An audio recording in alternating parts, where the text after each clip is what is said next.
nouvelle vidéo du coup sur mes coups de cœur livres du mois. Donc voilà, tous les mois on se retrouve pour parler bouquins enfants.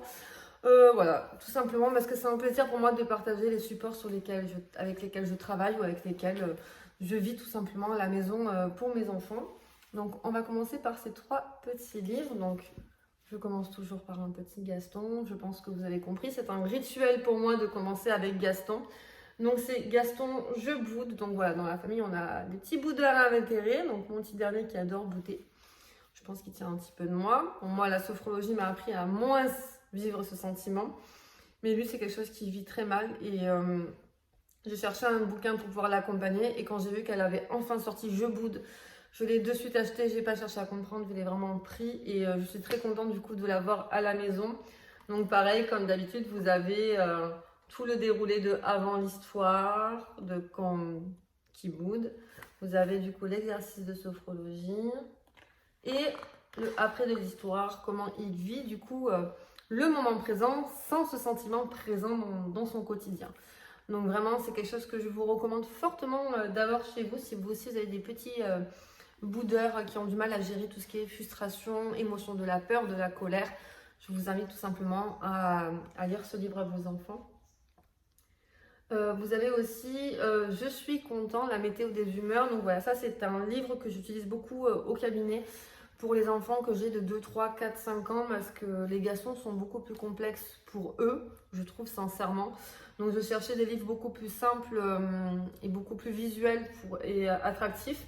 Donc j'ai trouvé celui-ci qui a été créé par un docteur. Donc il est vraiment très très bien fait, c'est vraiment un gros coup de cœur. Parce que vous avez qu'est-ce qui se passe quand on est content, ce qui se passe sur le corps. Donc par exemple quand on est joyeux, on sourit parce que le sourire c'est la clé du bonheur. Qu'est-ce qu'on peut faire pour être joyeux? Donc penser à des belles choses, dessiner toutes les choses qu'on aime sur une main. On peut chanter, jouer, danser, aider nos parents, ça permet aussi de partager ce bonheur. Jouer avec les copains, donc voilà, vous avez vu, c'est un petit côté un peu pop-up que les enfants aiment bien manipuler les livres pour se l'approprier. Et là, vous avez 10 choses à citer qui vous rendent heureux dans votre quotidien. Donc il faut de 1 et monter l'échelle jusqu'à 10. Donc en général, les enfants adorent raconter tout ce qu'ils aiment faire. Et mine de rien, ils arrivent au-delà de 10. Au début, ils disent « Ah, mais c'est énorme, 10, j'arriverai pas à trouver 10 choses que j'aime. » Et au final, ils en trouvent 15, 20. Et c'est un vrai bonheur de les voir se rendre compte que tout est bon en fait et tout est chose à prendre dans le quotidien. Moi, ce qui me touche le plus, c'est qu'ils me mettent dans ce bonheur-là parce qu'ils sont contents de venir me voir. Donc moi, ça me touche encore plus de participer à ce bonheur. Et à la fin, vous avez voilà, une explication sur... voilà, ça s'appelle le coin des parents. C'est une explication du docteur, c'est reconnaître le bonheur est important. Être heureux pour être en bonne santé, partager son bonheur et des pensées positives. Donc voilà, tout simplement. Et c'est vrai que moi, c'est quelque chose que j'aime beaucoup. J'adore passer du temps avec mes enfants de qualité. Je ne suis pas souvent là le soir, malheureusement. Mais le peu que je suis là, je passe du temps de qualité. Je m'amuse avec eux. Je prends du temps pour vivre ce bonheur tout simple, mais au moins qui est présent.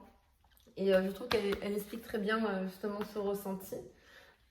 Et une découverte aussi, c'est Moon et ses copains, l'agitation et la concentration. Donc on n'est pas obligé d'avoir un TDAH pour pouvoir lire ce livre parce que tous nos enfants sont un peu agités ou ont des problèmes de concentration dus à la fatigue ou à l'alimentation ou à plein de choses.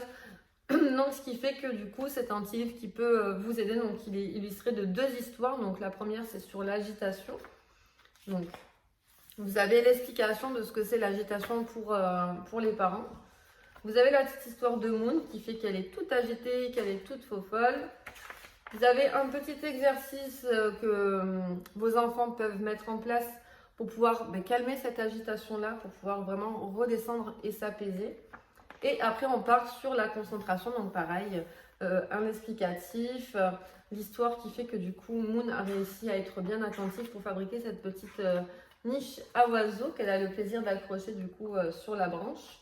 Et le petit exercice qu'elle a pu faire justement pour apprendre à se canaliser et pour pouvoir avoir ce temps de concentration derrière pour créer cette niche avec son papa à oiseaux. Et je trouve ça vraiment... voilà, je trouve qu'il est vraiment très bien fait. J'ai vu qu'il y en avait d'autres en plus, donc je pense que je vais, dès que je peux retourner en magasin, j'irai en acheter parce que c'est un véritable coup de cœur. Je trouve que les histoires sont douces, elles sont bien ficelées et les enfants peuvent vite s'y retrouver aussi parce que c'est un peu de leur quotidien à eux. Donc voilà, donc j'espère que ces 3 coups de cœur en tout cas vous auront plu autant qu'à moi. N'hésitez pas vous à partager vos coups de cœur livres dans les commentaires, je serai ravie de discuter, de partager avec vous. En tout cas, je vous souhaite une très très belle journée et je vous dis à bientôt.